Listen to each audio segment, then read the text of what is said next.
Olá pessoal, estamos aqui de volta para dar mais algumas dicas para os alunos do PAS 1 que vão fazer o PAS nos próximos finais de semana. Então fiquem de olho na função metalinguística da linguagem.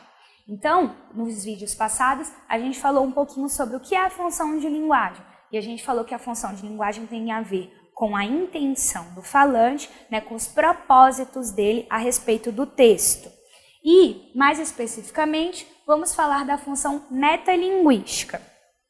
A função metalinguística, a gente tem um enfoque maior na própria linguagem, ou seja, a ênfase no código. O código pode ser a língua portuguesa, pode ser um poema, o código pode ser um quadrinho, por exemplo, nesse caso aqui. Então, vem aqui comigo na tela para a gente dar uma olhada em como aparece essa função metalinguística. Então, olha só. Aqui vocês podem perceber, na tirinha do Garfield, que o John tá ali parado, esperando o Garfield passar. Aí o que aconteceu?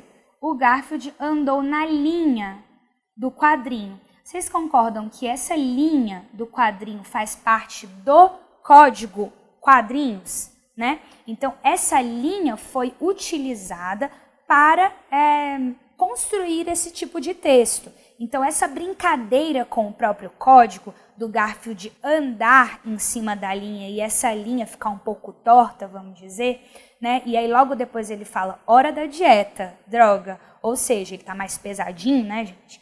Então, ele vai andando nessa linha, essa linha vai se curvando. Ou seja, aqui dentro desse texto, eu estou apresentando uma função metalinguística. Ou seja, o código está fazendo uma brincadeira com o próprio código. O quadrinho, se utilizando do próprio quadrinho para montar o seu texto. Aqui, então, a gente vê a função metalinguística da linguagem.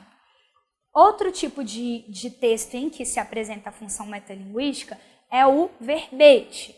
Então, por exemplo, começo, o primeiro momento da existência ou da execução de uma coisa, princípio, origem. Ou seja, são palavras explicando as próprias palavras. Ou seja, a língua portuguesa se usando da própria língua portuguesa para a construção de um texto. Então, o verbete, por exemplo, é uma estrutura com função principal, primordial, função metalinguística.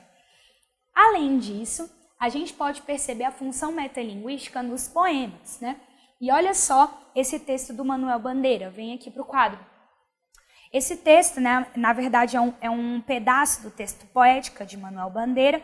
Ele fala, estou farto do lirismo comedido, do lirismo bem comportado, do lirismo funcionário público com livro de ponta, expediente, protocolo e manifestações de apreço ao senhor diretor.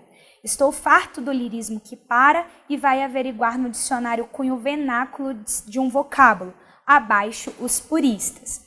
Então, o que a gente pode perceber dentro desse texto? A gente pode perceber a função metalinguística justamente porque é poesia falando do fazer poético, O lírico falando do próprio fazer poético. E aqui a gente percebe uma crítica do Manuel Bandeira, principalmente naquela escola literária parnasiana, que preza só pela estrutura formal. Aqui ele diz que o poeta tem que o quê? Se expressar, se libertar. O que importa mais é o conteúdo do que a própria forma.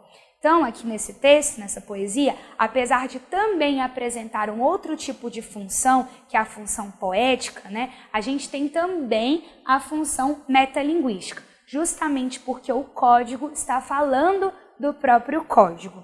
Então, gente, tomem cuidado justamente com essa questão das funções de linguagem aparecendo, muitas delas num único texto. A gente tem que observar o comando da questão para ver se ele pede a predominante ou se, a partir dos elementos linguísticos e sintáticos do texto, a gente consegue identificar qual é aquela função que é exigida naquele contexto. Então, era isso. Muito obrigada, agradeço a todos vocês e espero que façam uma ótima prova nesse final de semana. Até mais!